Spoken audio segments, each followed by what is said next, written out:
I am in the heart of the victorious sense of Christ.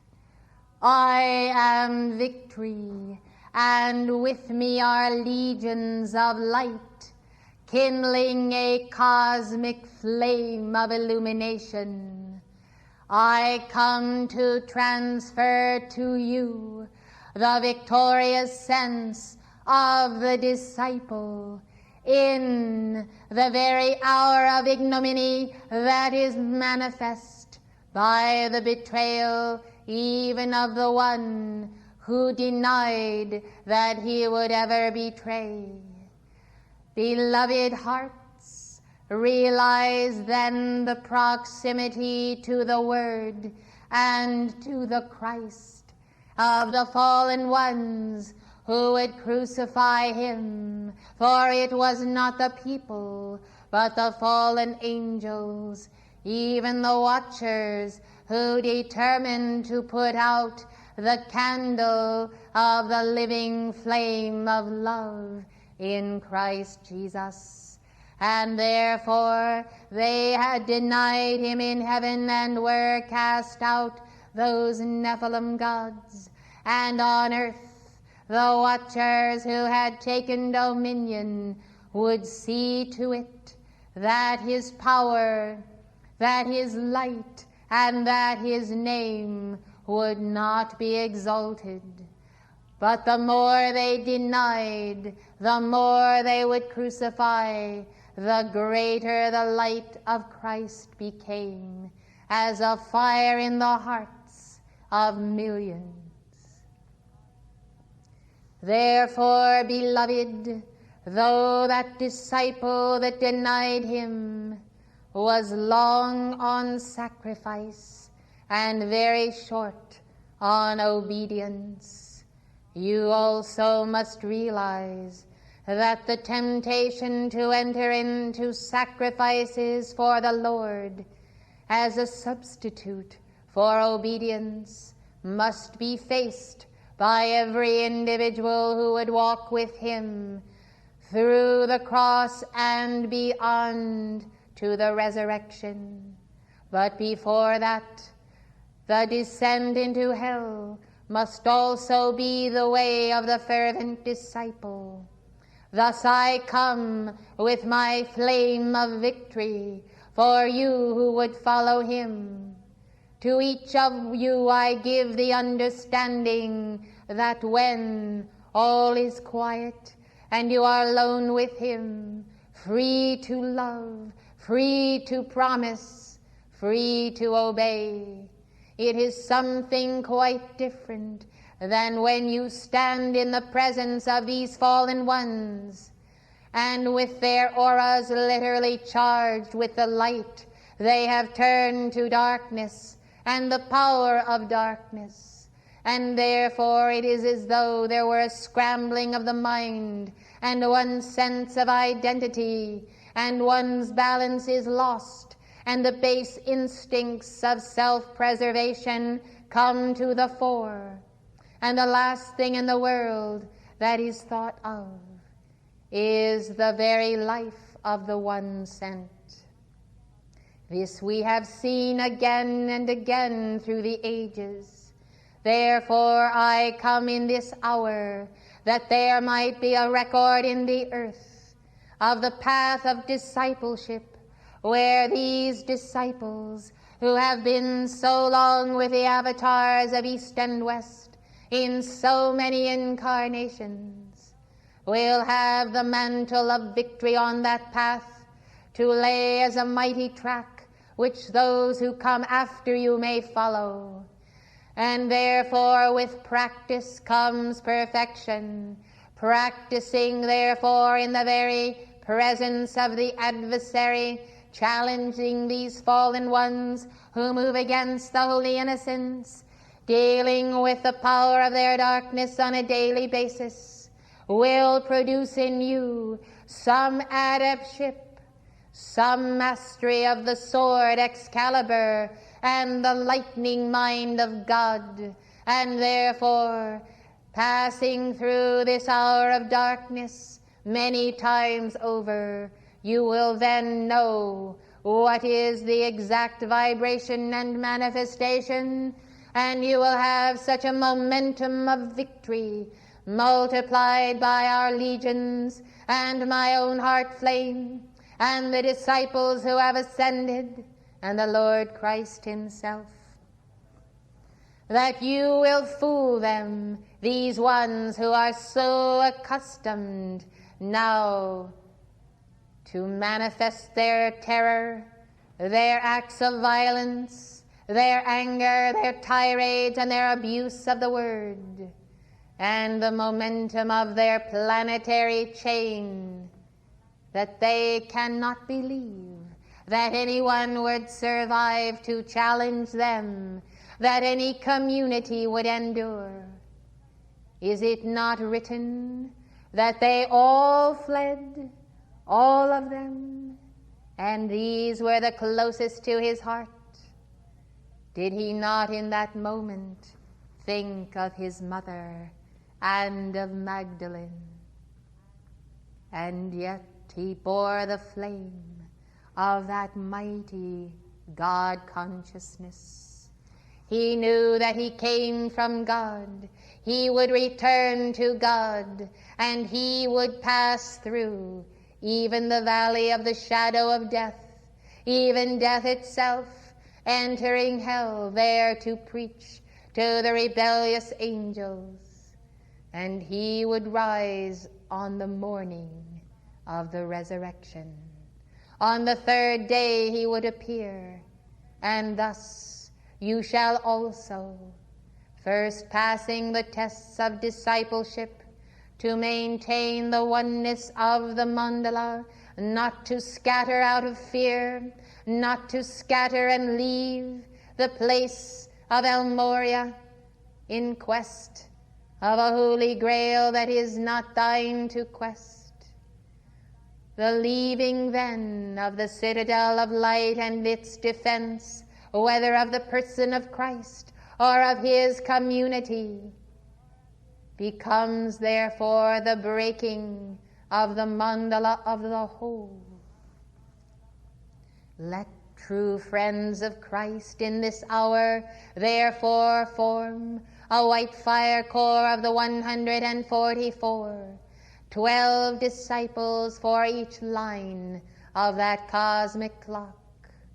May you also volunteer to fill those lines, selecting the one on which you have, in your own heart's deliberation with your I am presence, the greatest momentum of diligence and service, faithfulness, not necessary the brilliance of the highest light, but constancy, patience, and endurance, and a fortitude beyond all temptation to stray to the right or to the left. I am victory, and I desire to seal with the signet of my ring those who are qualified to stand on the lines of the clock, guarding the center as the point of the ascent and the descent of the Christ, and therefore guarding the very circle of hierarchy and its community, so that not only does Christ descend into the heart of the one sent, but the avatars may descend through this spiral, and therefore we will beat back the foes of the avatars that cast their shadow and threaten to cause dispensations not to anyone's desiring. Thus I speak of the word of the Archangel Gabriel as such that cosmic council should perhaps determine that avatars and advanced souls should no longer incarnate due to the great damage done to them by all manner of drugs and abuse. Therefore these dark ones are in fact setting themselves against the circle of light and against the initiatic ring, guarding the point of the one, guarding the descent of Sanat Kumara in form.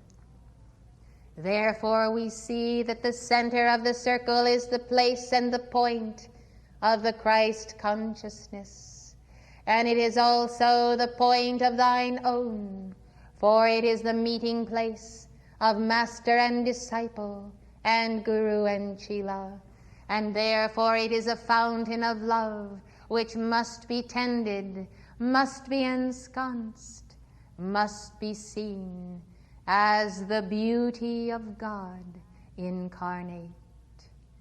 Therefore I come, and I show to you the way of the victorious sense, the love of the Lord and the love of obedience. For you see, the path of sacrifice that neglects obedience is taken by the untransmuted ego that says, I will do this wonderful thing. I will pick and choose what I will do for the Lord. And when I have done it, he will notice me and give to me a reward. It is a psychological factor of control, beloved ones, to put oneself in the driver's seat and say, I will do this and that, and they will render praise to me.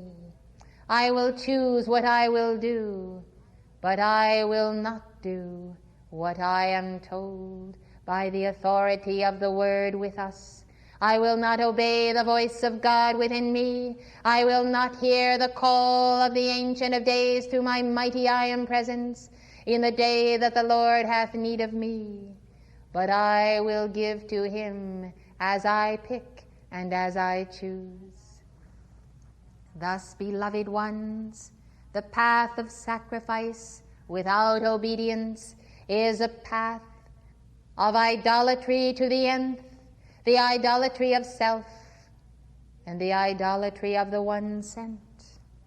But then, so many of you have already recognized this foe of your great God self for what it is, and you understand that the greatest joy of life is to be with Mary in a state of listening grace, listening to the voice above, listening to the voice of the one in embodiment that bears the authority of that word in your life.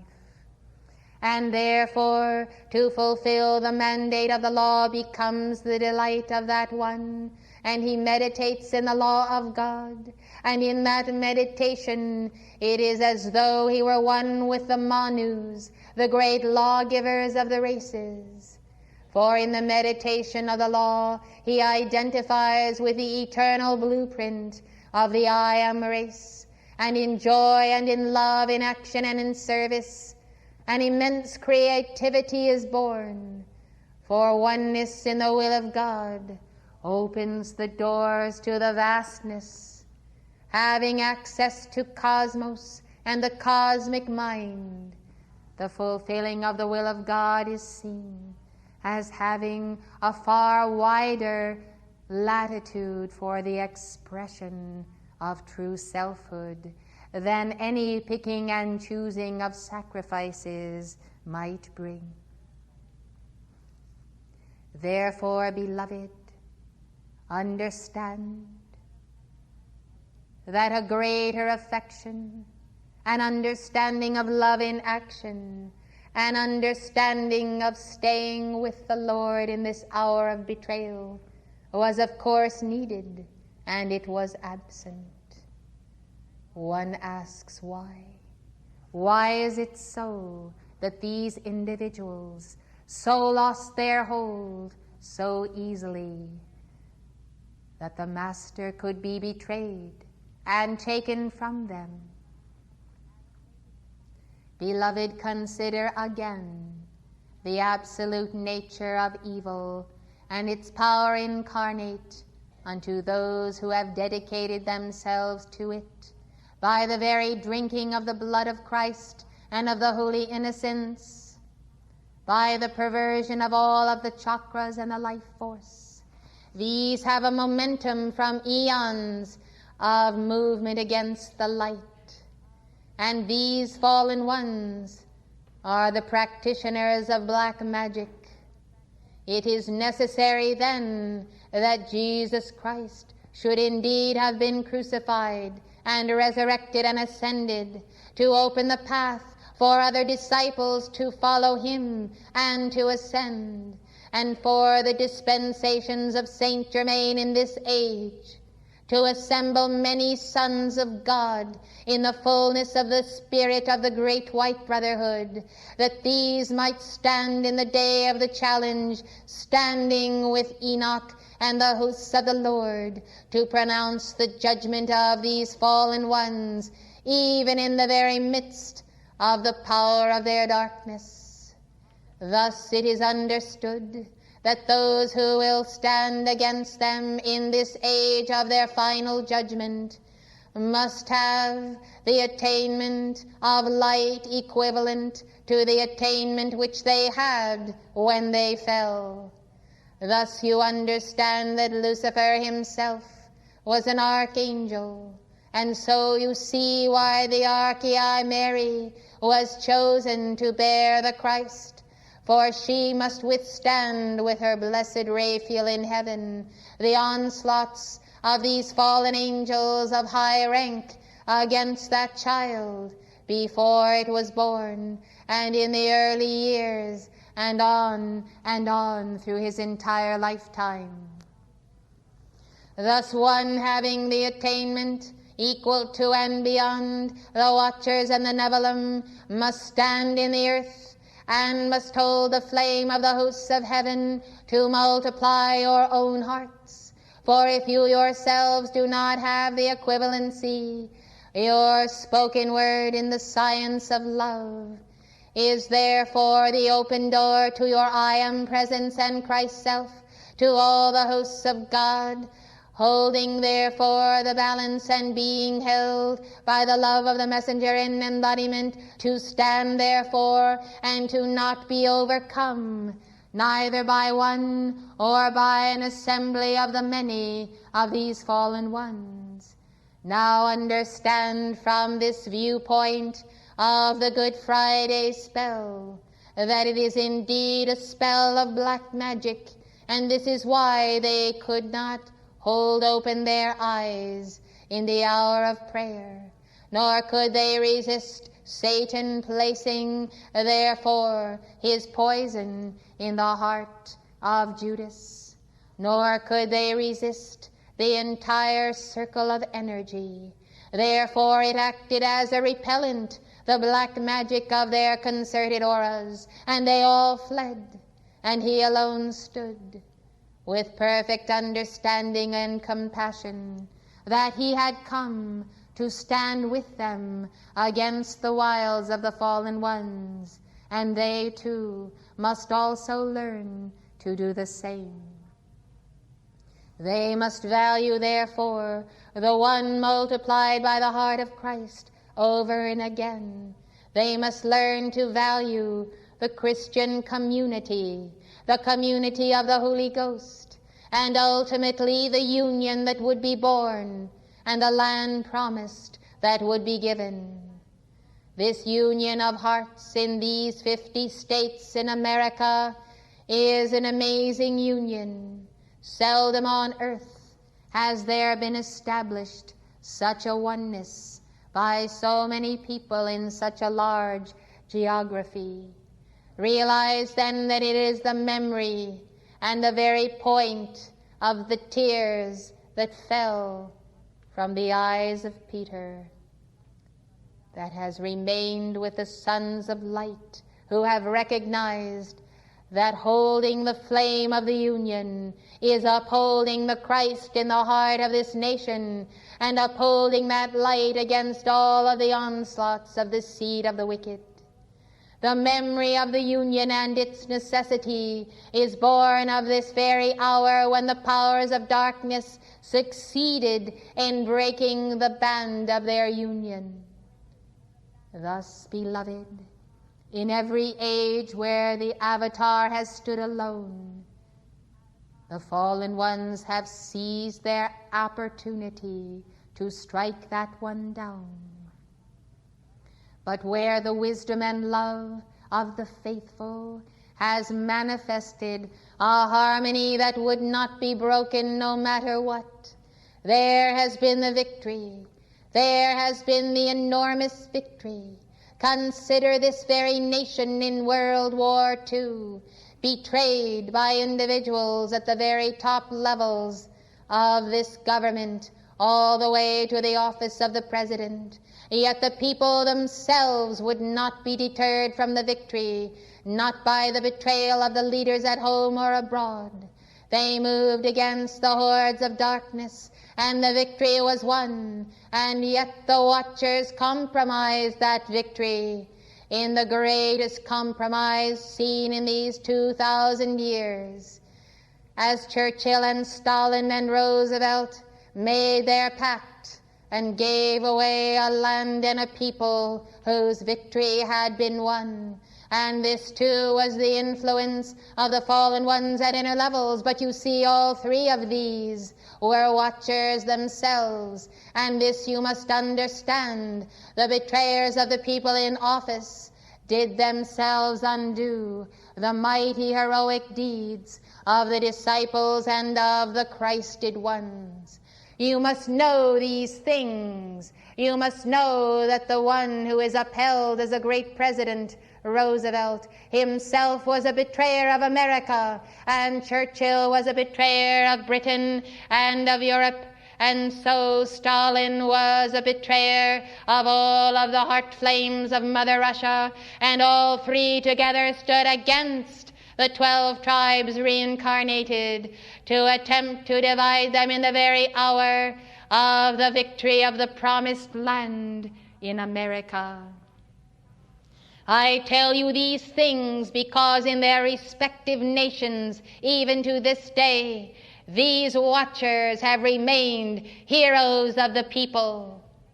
You are appalled that the people could consider Stalin to be their hero. Well, beloved ones, you ought to be appalled that the other people consider Roosevelt and Churchill to be their heroes, for they posed as liberators and destroyed the victory.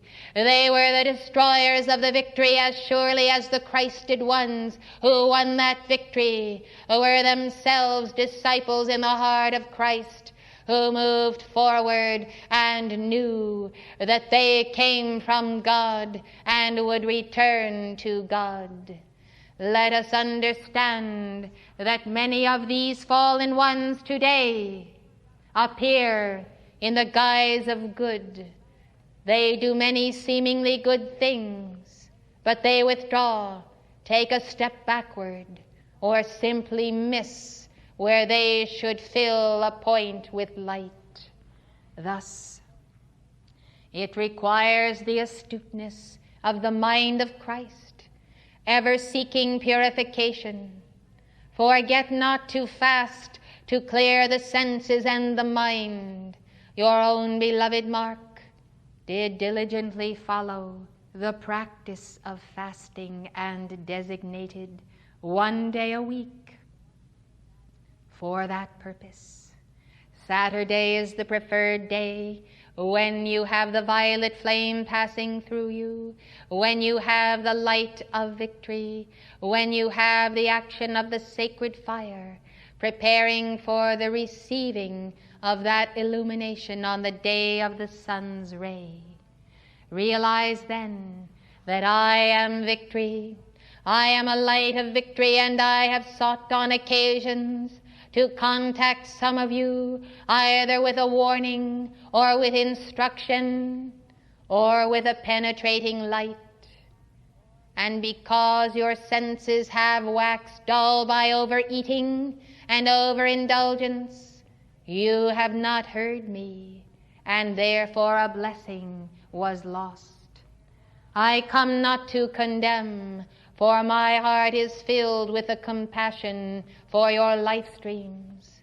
But I should say to you, beloved, that the joy of God does flow when you can discipline yourself and not cheat to pass that 24 hours in a cleansing action, and then invoke the Holy Spirit to fill the void.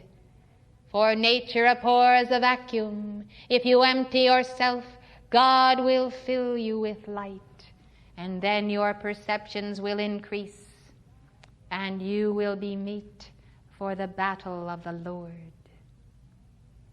Now, therefore, this is my day.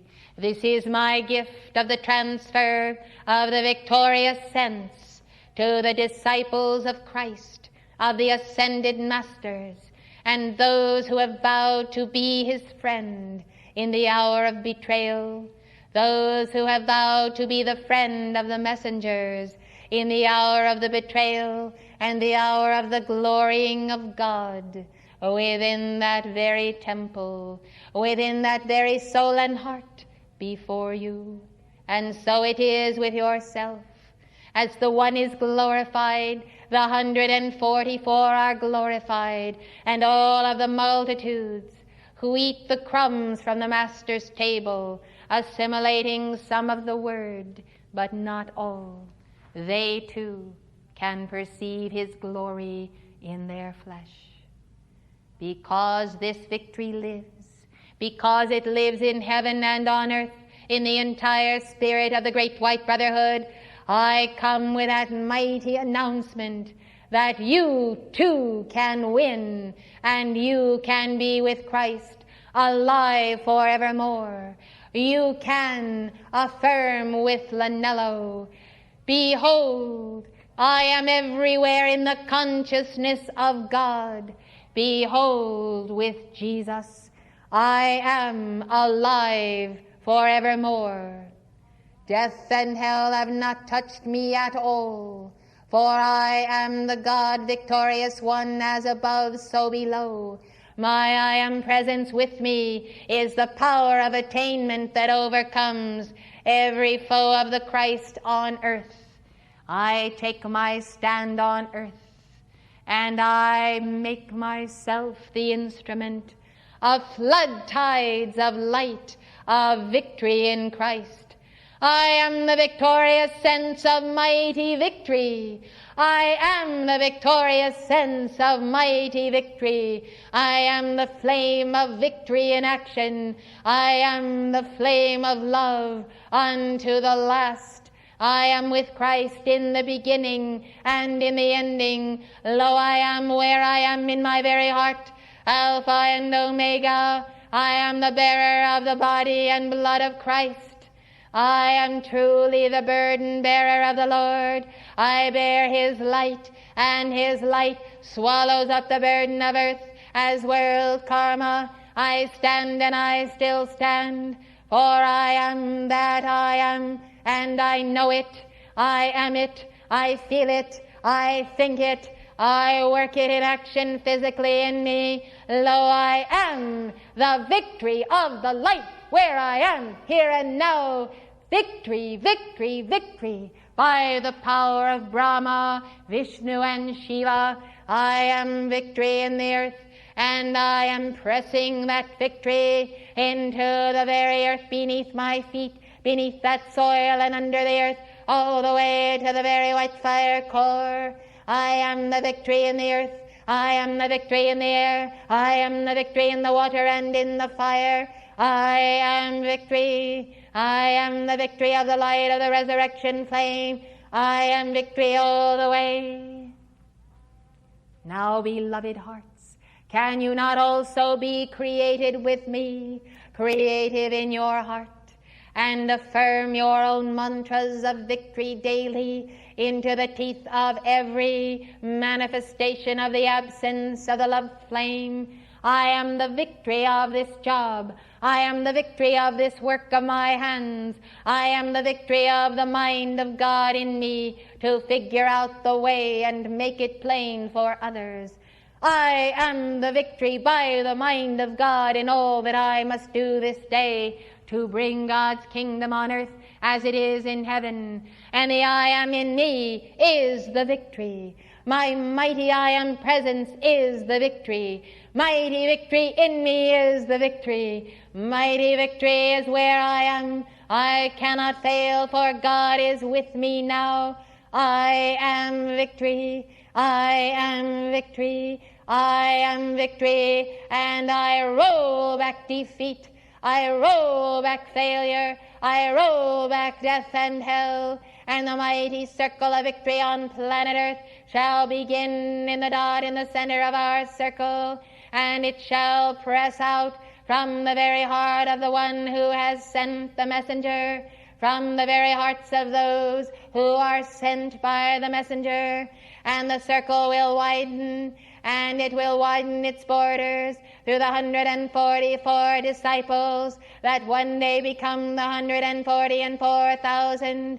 And therefore the circle of victory shall be wider and wider and wider until it shall take in the whole earth, and naught shall be left except the flaming presence of victory. I am the center of that victory. I stand in the center of Christ, and Christ in me is the center of my victory. And I am one, and we are whole. I abide in him, and he in me. I am victory, I am victory, I am victory. I am the victory of the resurrection, and I am the fullness of its power, here and now.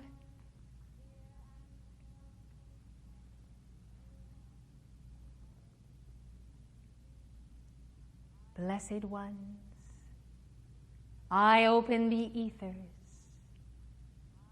and hallowed space for you, each one, to leap to your feet now and shout your individual mantras of victory.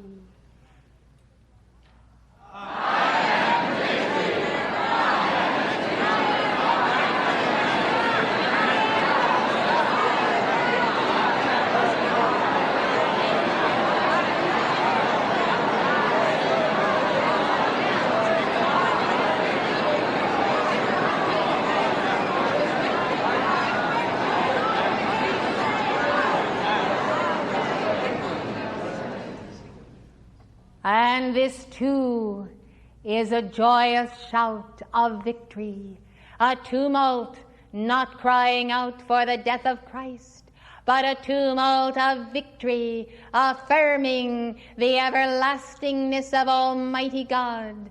Where I am, feel the I am in your heart. Feel the I am presence of you now in the beating of your own heart, and in my golden flame for the age. For my legions bear illumination for that path of Christhood, and it alone shall be the path illumined, and all who step upon that path will come now to the fore with a new perception of Christhood and of their I am presence, and the illumined teachings of the Word, and the flame of the royal Teton retreat of Lord Lonto and Confucius, and the Elohim of illumination, and the mighty archangels, and all of the Buddhas and Bodhisattvas and Christed ones will expand and expand and expand this flame of gold and light of victory. And we will expand it by the very same mandala of the center and the 144 that we have commended unto you.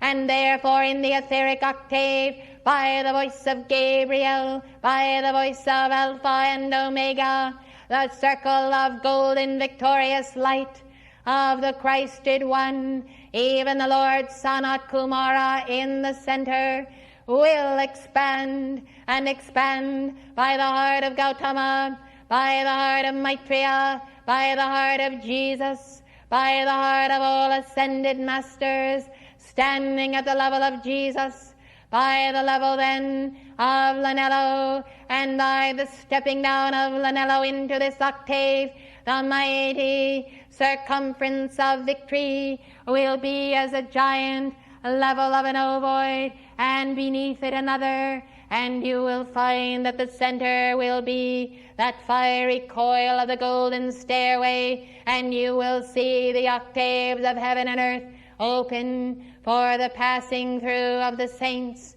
to the higher octaves in their full waking consciousness, and their descent again to perform the Lord's work in the physical octave. Therefore we also push back now the darkness, and the light of illumination, the light of the crown chakra, chakra, does indeed now,